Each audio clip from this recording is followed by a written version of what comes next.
صدر نشین UPA سونیا گاندھی نے BJP پر نکتہ چینی کرتے ہوئے کہا کہ وہ زہریل افراد کی پارٹی ہے جو کچھ نہیں پھیلاتی بلکہ افواہیں پھیلاتی ہے۔ انہوں نے کہا کہ BJP یہ افواہ پھیلا رہی ہے کہ مفت ادویات کی اسکیم کے پرچم تلے راجستھان کی ادویات زہر ہیں، مگر حقیقت یہ ہے کہ جو پارٹی افواہیں پھیلا رہی ہے وہ زہریلے افراد کی پارٹی ہے۔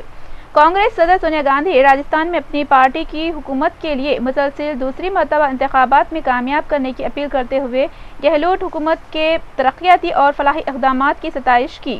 انہوں نے مزید کہا کہ مرکز میں بھی UPA حکومت سماجی اختیار کی تفویض کے ذریعے عوام کو ان کا حق دلانے کے لیے کام کرتی رہی ہے۔ انہوں نے کانگریس کی مرکزی اور راجستھان کی حکومت کی تعریف کی اور ریاستی حکومت کی اسکیموں اور اچھے کام کی بے بنیاد تنقید پر اپوزیشن BJP کو کڑی تنقید کا نشانہ بنایا۔ صدر کانگریس سونیا گاندھی نے اپنی پوری تقریر میں BJP کے وزیر اعظم عہدے کے امیدوار اور گجرات کے چیف منسٹر نریندر مودی کا کہیں تذکرہ نہیں کیا۔ سونیا گاندھی نے راجستھان کو ایک ترقی یافتہ ریاست قرار دیا۔ انہوں نے کہا کہ اس کا سہرا صرف اور صرف کانگریس زیر قیادت حکومت کو ہی جاتا ہے۔ انہوں نے اپنے خطاب میں کہا کہ BJP ہمارے خلاف بھی اور ہماری حکومتوں کی اسکیموں کے خلاف بھی جھوٹا پروپیگنڈا کرتی ہے۔ انہوں نے اپنے خطاب کے اختتام پر کہا کہ BJP کو عوام کے مفادات اور فائدوں سے کوئی تعلق نہیں ہے، وہ صرف اپنے بارے میں اور اپنے مفادات کے بارے میں غور کرتی ہے۔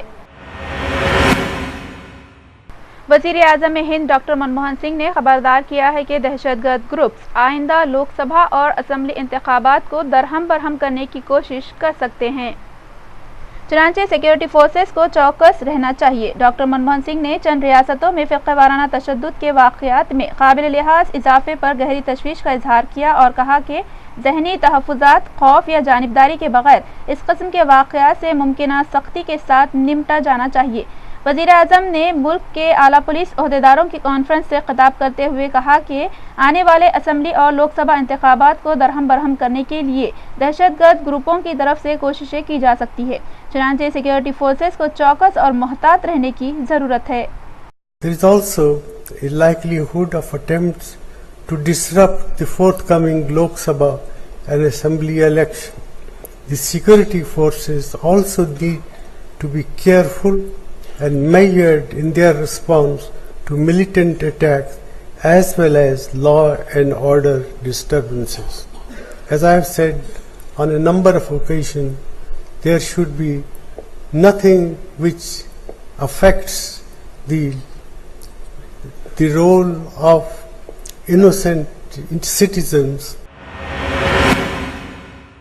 غربت کے خاتمے کے لیے اقدامات نہ کرنے پر کانگریس کو شدید تنقیدوں کا نشانہ بناتے ہوئے BJP وزارت عظمیٰ امیدوار نریندر مودی نے کہا کہ حکمران جماعت نے کئی نسلوں کے گزر جانے کے باوجود کبھی یہ نہیں چاہا ہے کہ عوام کو تعلیم یافتہ بنایا جائے اور غربت کا خاتمہ ہو، کیونکہ اسے ایسا کرنے کی ضرورت میں اقتدار سے محرومی کا ڈر ہے۔ نریندر مودی نے مدھیہ پردیش میں 25 نومبر کو ہونے والے اسمبلی انتخابات کے سلسلے میں جلسہ عام سے خطاب کرتے ہوئے کہا کہ کانگریس یہ جانتی ہے کہ جس وقت عوام میں تعلیمی بیداری آئے گی تو اس کی کرسی کو خطرہ لاحق ہو جائے گا۔ علاوہ ازیں انہوں نے نہرو گاندھی خاندان کو نشانہ بناتے ہوئے کہا کہ اس خاندان کی 4 نسلیں صرف ایک ہی بات غربت کیوں دہراتی آ رہی ہے اور انہوں نے ملک کے عوام کے لیے عملی اقدام کیوں نہیں کیا۔ مودی نے کہا کہ کانگریس غریب عوام کے لیے کچھ نہیں کر رہی ہے کیونکہ اسے یہ پتا ہے کہ اگر ملک میں غربت کا خاتمہ ہو جائے تو اسے اقتدار سے محروم ہونا پڑے گا۔ جب کبھی انتخابات قریب ہوتے ہیں کانگریس غریبوں کے نام کا گن گانا شروع کر دیتی ہے، لیکن اس نے اس غریبی کو ختم کرنے کے لیے کچھ نہیں کیا۔ واضح رہے کہ انہوں نے ڈگ وجے سنگھ کا نام لیے بغیر کہا کہ اس جماعت کے لیڈر اب سیاست میں معیار کی بات کر رہے ہیں، حالانکہ خود انہوں نے ماضی میں کئی نازیبا الفاظ کا نہ صرف استعمال کیا بلکہ ایک مقامی خاتون رکن پارلیمنٹ کے خلاف بھی رقیق فقرے کسے تھے۔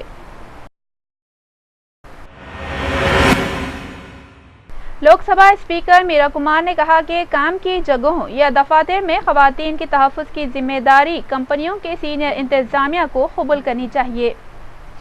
تہلکہ میگزین کی خاتون صحافی کی جانب سے ایڈیٹر ترون تیجپال کے خلاف مبینہ طور پر جنسی حملے کے الزام کے بارے میں پوچھے جانے پر لوک سبھا اسپیکر میرا کمار نے کہا کہ انہوں نے پارلیمنٹ میں خواتین کی شکایات کے ازالے کے لیے خصوصی سیل قائم کیا ہے۔ میرا کمار نے بتایا کہ ملک کی پہلی خاتون اسپیکر ہونے کی بنا پر اکثر ان سے سوالات کیے جاتے ہیں کہ وہ کیسے عہدے کو سنبھال رہی ہے۔ اس کے جواب میں انہوں نے کہا کہ ہر عہدہ جنسی امتیاز سے مبرا ہے۔ علاوہ ازیں انہوں نے عوامی ذہنوں کو تبدیل کرنے کی ضرورت پر زور دیا کہ خواتین کو عزت و احترام کی نظر سے دیکھے۔ انہوں نے کہا کہ سماج کا جو ذہن ہے وہ قانون سے زیادہ طاقتور نہیں ہو سکتا۔ برطانوی تھنک ٹینک کی ایک رپورٹ میں کہا گیا ہے کہ شام میں 3 سال سے جاری خانہ جنگی میں 11,000 سے زیادہ بچے ہلاک ہوئے ہیں۔ نشانہ بازوں نے دور مار بندوقوں سے ہلاک کر دیا۔ لندن میں واقع آکسفورڈ ریسرچ گروپ کی رپورٹ میں کہا گیا ہے کہ بچوں کو نہ صرف قتل کیا گیا بلکہ ان کو تشدد کا نشانہ بھی بنایا گیا۔ رپورٹ میں کہا گیا ہے کہ قتل کیے جانے والے اور تشدد کا نشانہ بنائے جانے والوں میں 1 سالہ بچے بھی شامل ہیں۔ رپورٹ کے مطابق زیادہ تر بچوں کی موت بموں یا شیلنگ میں ہوئی ہے۔ رپورٹ میں تجویز دی گئی ہے کہ جنگجوؤں کو تربیت دی جائے کہ عام شہریوں کو نشانہ نہ بنائیں۔ آکسفورڈ ریسرچ گروپ کی رپورٹ میں مارچ 2011 میں جب شام میں مسلح تصادم کا آغاز ہوا سے لے کر اگست 2013 تک کے اعداد و شمار ہے۔ رپورٹ کے مطابق کل 11,420 بچے ہلاک ہوئے ہیں جن کی عمریں 17 سال یا اس سے کم تھی۔ ان میں سے 392 کو سنائپر کے فائر سے ہلاک کیا گیا۔ ان میں تقریباً 764 کو فوری موت کا حکم نامہ سنایا گیا اور 100 کے قریب بچوں کو جن میں کم سن بچے بھی شامل کو تشدد کا نشانہ بنایا گیا۔ انہوں نے رپورٹ میں کہا کہ 1 اور 2 سال کی عمر کے درمیان بچوں میں زیادہ اموات لڑکوں کی ہوئی ہے۔ سائنسدانوں کو امید ہے کہ 3 دسمبر کو آئسن نامی دمدار ستارہ مشرقی افق پر نمودار ہوگا جو کہ اگلی ایک مدت تک دوبارہ نہیں دیکھا جا سکے گا۔ دسمبر کو پورے مہینے لوگ شمالی نصف کرے میں لاکھوں افراد اس دمدار ستارے کی دم دیکھ سکیں گے جو کہ کئی لاکھ کلومیٹر لمبی ہے۔ سائنسدانوں کا کہنا ہے کہ آئسن دمدار ستارہ اس کلاؤڈ میں پچھلے 4.5 بلین سالوں سے زیادہ عرصے سے موجود ہے۔ اگرچہ کئی دمدار ستارے 1 دہائی کے بعد کرۂ ارض سے گزرتے ہیں لیکن بہت کم دمدار ستارے سورج کے ہالے سے گزرتے ہیں۔ آئسن دمدار ستاروں میں سے ایک ہے جو سورج کے ہالے سے گزرے گا۔ آئسن دمدار ستارہ سورج کے ہالے سے 28 اکتوبر کو گزرے گا اور اس کے اس سفر کو دنیا بھر سے لوگ نہایت دلچسپی سے دیکھیں گے۔ تاہم ابھی یہ نہیں معلوم ہوا ہے کہ سورج کی تپش اور کشش ثقل کا دمدار ستارے پر کیا اثر ہوگا۔ امریکی ریاست ایریزونا میں لوویل آبزرویٹو کے ڈائریکٹر میتھیو نائٹ نے آئسن پر پچھلے سال سے نظر رکھی ہوئی ہے۔ انہوں نے 3 صورتیں پیش کی ہے کہ آئسن دمدار ستارہ اگلے چند ہفتوں میں کیا کرے گا۔ آخر میں سرخیاں ایک بار پھر۔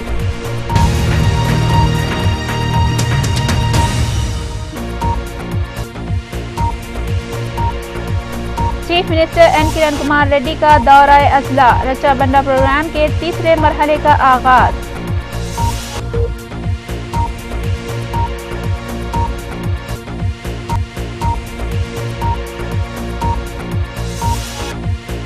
صدر سونیا گاندھی نے انتخابی ریلی سے خطاب کے دوران بنایا اپوزیشن پارٹی بی جے پی کو تنقید کا نشانہ۔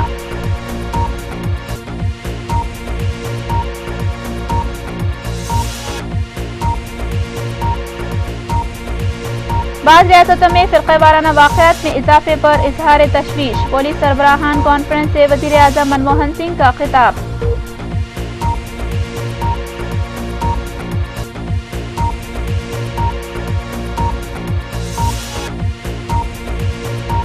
اور ٹپا چبوترا میں سنسنی خیز اقدام قتل کا واقعہ، موریثی جائیداد نے کروایا بھائی کے ہاتھوں بہن پر حملہ۔